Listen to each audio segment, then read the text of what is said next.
Hello, I'm Janine, and welcome to our first ever episode of From Knowledge to Success, brought to you by the Auto Club Group.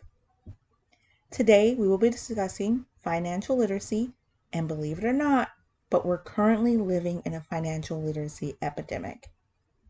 A recent global literacy test revealed that only 57% of Americans, adults, are financially literate.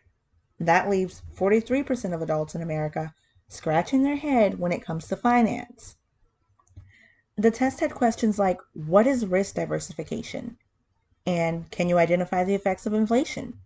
And also, do you know how to calculate interest? Being able to do these things puts you in that 57%. But what if you answered no to these questions?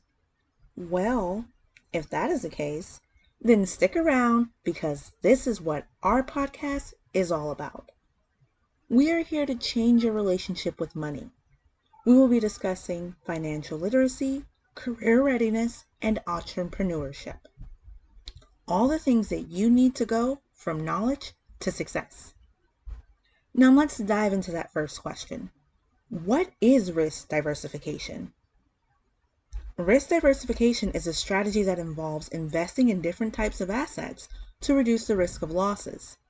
Well, Janine, what does that even mean? An example of risk diversification is investing in a mix of stocks and bonds that can help limit short-term volatility. The whole point here is to reduce risk, similar to why we purchase insurance for our vehicles. While our vehicle is an investment itself, you wouldn't spend your life savings purchasing multiple cars, would you? No. We save to get things that we want, not just one thing. Think of it as you wouldn't just purchase a car and live in it for the rest of your life because that isn't practical. Anything can happen to the car, and living in a car isn't all that comfortable anyways. Treat your finances like a person who has feelings too, because although money doesn't have feelings, it is an energy, and depending on how you use and respond to it, is the same mirroring effect that you'll get back. So just like you wouldn't purchase a bunch of cars to live in, don't put all of your eggs in one basket and look into diversifying your investments instead.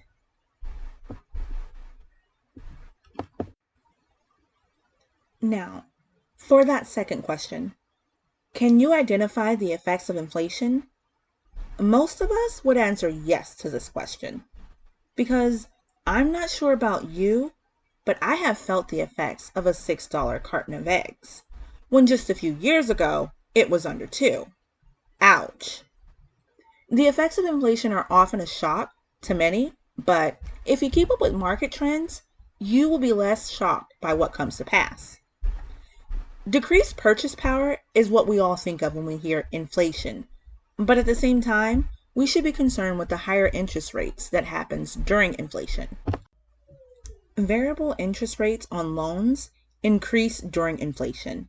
So when we see a lot of people losing their homes in past years, some of that has to do with their mortgage having a variable rate, most often referred to as ARM, adjustable rate mortgage, and not a fixed rate. When that variable changes during inflation, it can easily add a few hundred to several hundreds to your mortgage payment. And without good savings and an even better plan, you can find yourself at the mercy of your lender. And lastly, the question of, do you know how to calculate interest? If you don't, that's okay, as there are many apps and calculators that can help you calculate interest. However, I want to go over the basis of how these calculations are done. Let's start off by understanding that there are two types of interest: simple interest and compound interest. Now, we know that interest is the cost that you pay to borrow money or the compensation you receive for lending money. The things that you typically pay interest for are things like credit cards and home loans or auto loans, etc. And things that you typically receive interest on are things like cash deposits into interest-bearing accounts like savings accounts or certificates of deposits, CDs. This is where you are a lender and you receive a percentage for the money that you're loaning out. Simple interest is only calculated on the initial sum, the principal, borrowed or deposited.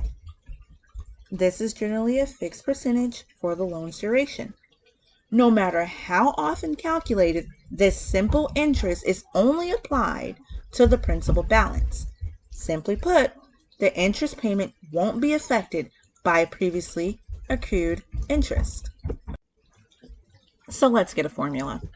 Simple interest equals principal amount times interest rate times duration. If you see the interest rate formula written as I equals PRT, note that I equals total interest rate, P equals principal amount, R equals annual interest rate, and T equals loan terms in years. Here's an example. Let's say that Jane takes out a loan for $10,000 with a 5% annual simple interest rate to repay over 5 years. Now Jane wants to know the total interest payment for the entire loan. To start, Jane would multiply her principal balance by her annual interest rate. So $10,000 times 0.05 equals $500. Then she would multiply this value by the number of years of the loan. $500 times 5 equals $2,500. Last, Jane will add the $2,500 to the principal. $10,000 plus $2,500 equals $12,500. So in total for the loan, Jane will have spent $12,500. This is the calculation on interest that accrues annually. Now let's look at a situation where Jane has a loan where the interest accrues monthly instead of annually. The formula for this equation differs slightly. The new formula is now I equals P times R times N, with N representing the number of periods that the interest is accruing. Now Jane must write a formula as 10,000 times 0.05 times 12 equals 6,000. Adding this amount to the principal balance will give $16,000 for the total payment of $10,000 plus $6,000 equaling $16,000. Be aware that the length of time that your interest is accruing as the amount for the repayment will change significantly. Now let's talk compound interest. Compound interest is a different method of assessing interest altogether.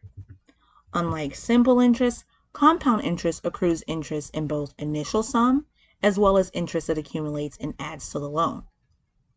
Over the course of the loan, compound interest can cost more to a borrower or earn more as an investor. Most credit cards and loans are using compound interest. Savings accounts also offer compound interest schedules, so make sure to check with your bank. Jumping into the basic formula for compound interest is as follows. A equals P times 1 plus R over N to the nth power. In this formula, A equals ending balance, P equals principal balance, R equals the interest rate, N equals the number of time interest compounds in a year, and T equals time expressed in years. Note that if interest compounds daily, we'll enter T as 365, and if monthly, we'll enter T as 12 for the year. Compound interest can get complex quickly as it requires recalculation of the starting balance every compounding period.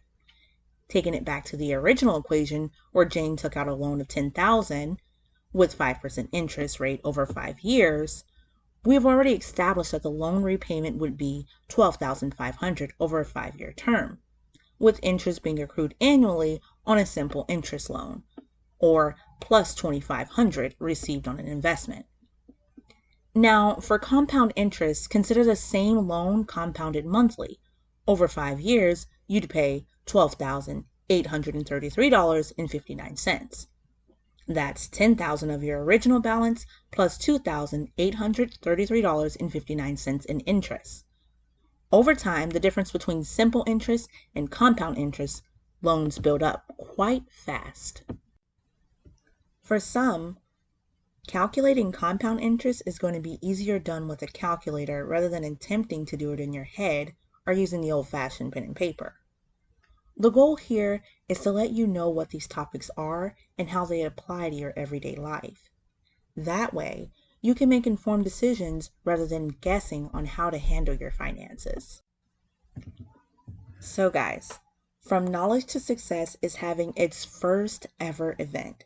So make sure that you don't miss out on an amazing opportunity. Save the date.